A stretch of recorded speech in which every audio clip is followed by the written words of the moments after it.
নিয়ে যাওয়ার জন্য অনেকবারে অনেক সময় অফার দেয়, কিন্তু উনি দেখলাম আলহামদুলিল্লাহ হাদিদের প্রতি আন্তরিকতা, ভালোবাসা। আমি আপনি দেখি বলেন তো উনি আমাকে পিঠে হাত দিয়ে বলে যে ভাই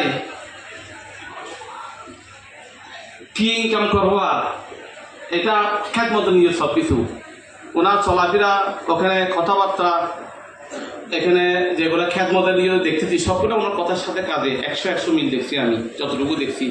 আলহামদুলিল্লাহ ওনার সাথে আমার অনেক সফর হয়েছে, অনেক সম্পর্ক, অনেক খুব গভীরভাবে আমরা একজনকে চিনি, জানি, বুঝি। কিন্তু আপনাদের জন্য, হাদিদের জন্য আমি আরও আপনি আমার সাথে চলেন। উনি বলছেন না, আমার শেষ পর্যন্ত থাকতে হবে, আমি থাকলে আমার হাদিদের মনে একটু শান্তি লাগবে, ভালো লাগবে। আমাকে দেখলে এদের একটু কি লাগবে, মনে শান্তি লাগবে। এমন যেন মনে না আসে আমাদেরকে রেখে হুজুর চলে গেছে, এই জিনিসটা যেন কারো মনে যেন না আসে। 40 দিন আপনাদের